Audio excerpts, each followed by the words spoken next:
Hey there, this is Dr. Osar, developer of the Integrative Movement Specialist Certification. Welcome to this edition of Fitness Insider, where we're going to talk about posture and helping our clients that have chronic postural dysfunction. A lot of our clients are dealing with chronic tightnesses and muscle imbalances and even muscle weaknesses related to their postural strategy. One of the most common things we see with our clients, especially clients that work out, is that thoracolumbar hinge. And Sarah's going to go into that thoracolumbar hinge, and what that is where clients are hyperextending from the thoracolumbar junction.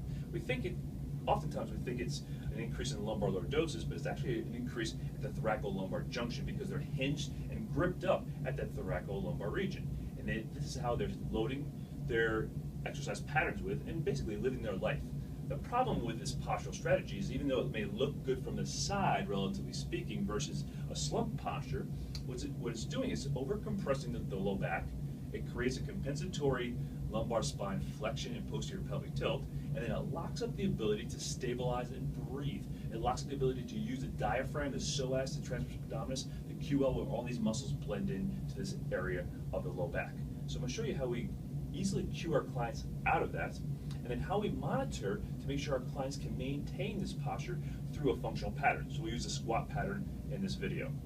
So Sarah, I want you to kind of come along with my postural cues, and what I'm going to do is lightly palpate with permission, palpate her lateral rib cage. Sarah, I want you to think about being longer through the TL junction. So what I mean by longer is creating space in your TL junction, and I'm going to gently give her just a gentle traction up towards the ceiling. I'm not really lifting her, just a gentle cueing towards the ceiling so that she elongates out of this area. And if you can touch your clients, no problem. Just do it on yourself so they can see what you're asking them to do.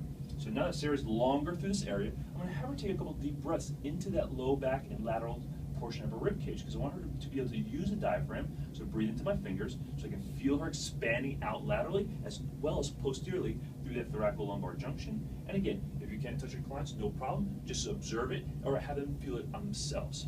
So now that Sarah's got a better ability to be long and understands where that position is, now we're going to have her do a squat pattern maintaining this alignment. So Sarah, what I want you to do is put one hand on your rib cage, or on your chest I should say, and one hand on your abdomen. I want you to keep the distance between your hands as you squat. I'm going to place my hands on your lower rib cage so I can monitor to make sure that you stay nice and long through this area. Think about a string being from the top of your head pulling you gently towards the ceiling, okay? So now, I want you to squat, sit back into your hips. So I'm going to monitor this area, the thoracolumbar junction, make sure she stays long as well as being connected through her rib cage and her pelvis. Come back out of that position. Perfect. Sit back into your squat. Good. And then come back up. Now just spread your feet out so we can do like more of a normal squat. Same thing again. Sit back in the hips. Stay connected through my fingers here. Perfect. Stay nice and long through the back of your spine. Let's do one more repetition, just like that. Perfect. Come back up. And then slowly drop your hands to your sides. Stay nice and long. And this is where I want you to stand, and this is where I want you to sit as you sit in your chair at your desk. Okay? So again, a very easy cue and a great way to teach your client through their functional exercise patterns where a more neutral alignment is, where a more optimal position is for the spine. It'll help them decompress and elongate through their spine. They'll feel less tension, less tightness, less gripping through their body.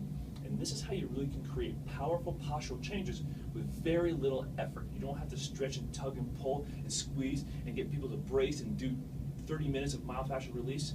You have to teach them where optimal alignment is, help them get there, cue them into it, and then make sure you reinforce that through your functional exercise patterns. I hope this video helped you, help make you the expert that your clients need, want, and will pay for. This is Dr. Osar with Fitness Insider. Thanks for watching. Have a great day.